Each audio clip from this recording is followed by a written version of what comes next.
Okay, we're introducing a new design that a young lady requested. She asked me if I've made Mini-Cleaver. I said, no, I don't make a Mini-Cleaver. Well, she was rather insistent, so I decided, yeah, I'll give it a shot. Well, this is what we came up with. This one's got a paracord wrap on the handle that Becky did for me. It's got a swedge on it, little thumb serrations for a little bit more stability. Not sure how it's going to work out. We're going to put it through its paces.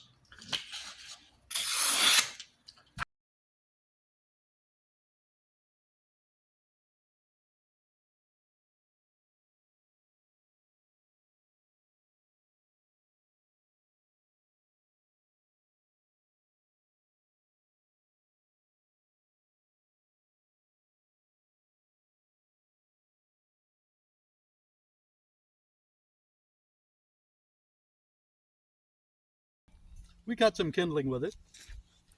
I don't recommend using it to cut kindling with because it is a little on the tiny side.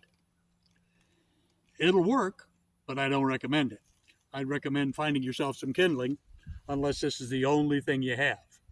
Now, what we're going to do with it is we're going to go ahead, we're going to start a fire. Will it start a fire?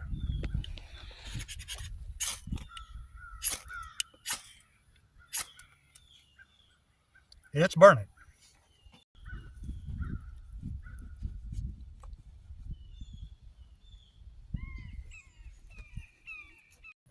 Okay, that's burning pretty good. Okay, here we are, back inside from our little fire starting escapades out there. Seem to do pretty good cutting kindling. Now, we're going to test to see if it's sharp. I do recommend after you're doing batoning and stuff that you do run a sharpener over it a little bit. But we're going to test to see what kind of damage it did to it without any sharpening.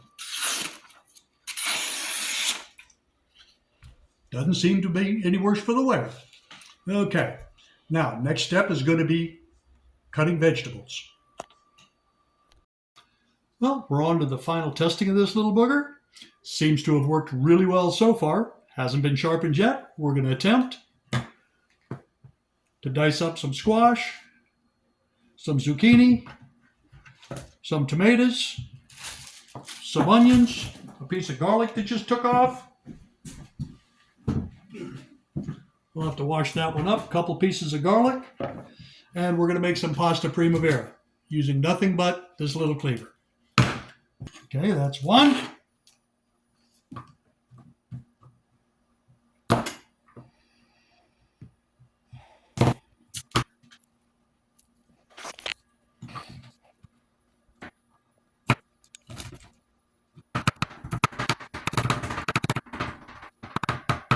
Chef, I have not, but it's done fine.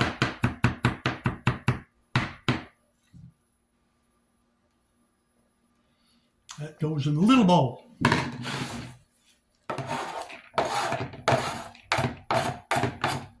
Okay, then we take a piece of this. That works really good.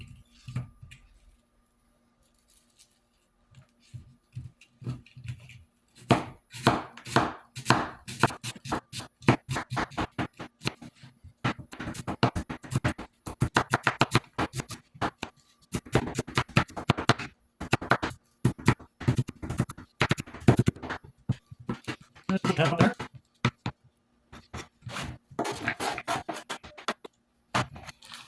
Okay. Now onwards and upwards. We'll do the yellow squash next.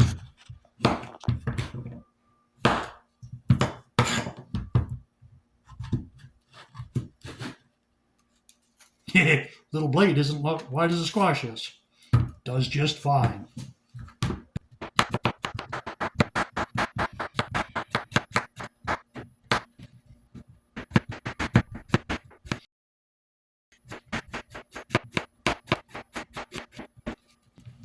Short order for one squash, that's for sure.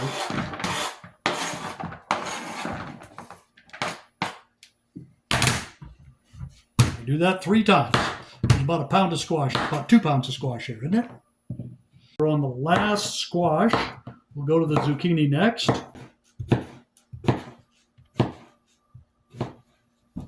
Okay, that's it for the squash.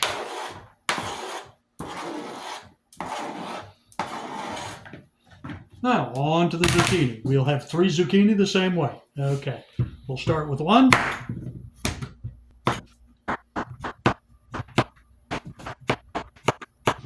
And we'll end up with the last one here in just a little bit. You stop it. Here is the last of the zucchini. That was it. That takes care of all the zucchini. And now we'll be on to the tomatoes. Now the tomatoes, I got all kinds of zucchini guts on me. Okay, tomatoes. The skin on a tomato is pretty tough to cut. Not really.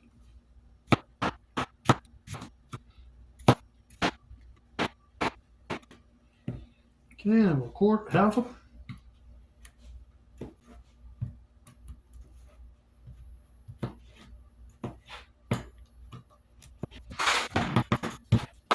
Okay, this is the last tomato. That's number 5.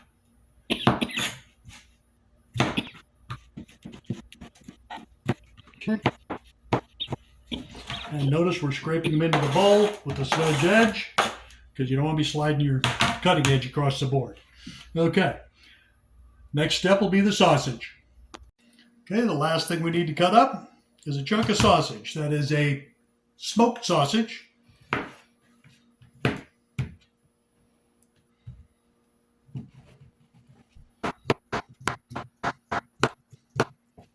This is cutting unbelievably easy. I could see one of these in the future for my kitchen. Mainly because that's what Becky told me. It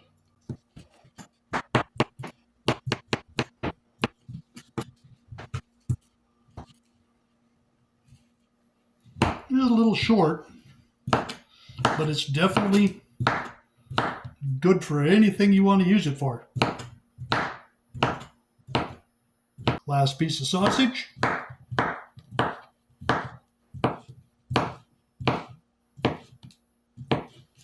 And meal is prepped. Okay, here's a recap of the little Mini-Cleaver. It did fine with being a paper cutter. It did fair with cutting kindling. Set the fire just like a champion. Brought it in. Tested it for being a paper cutter. Was still doing fine. Then we went and prepped a dinner with it. We cut and crushed garlic. Chopped up some onion. Did some squash, some zucchini, and sausage and tomatoes. Did pretty good. Now we're going to test it out a little bit.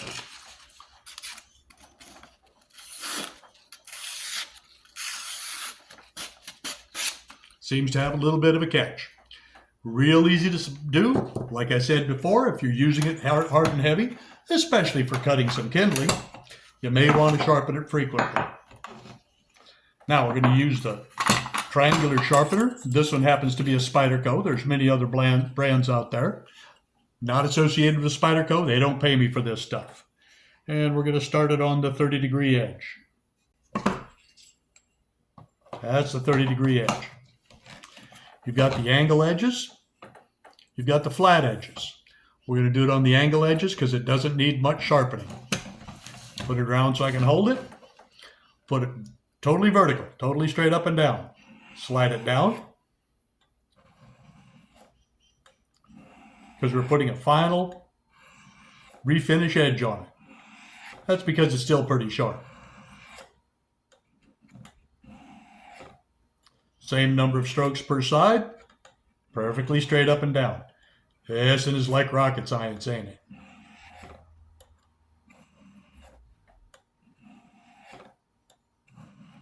Shouldn't need too many strokes because it was pretty sharp.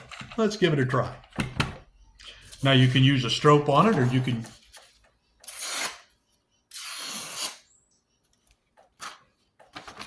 might still be a little catch right there.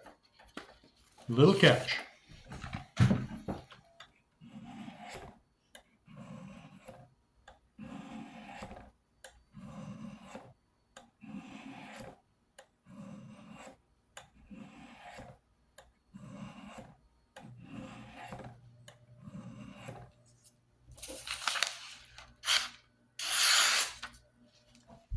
That's it. 20 strokes and she's sharp.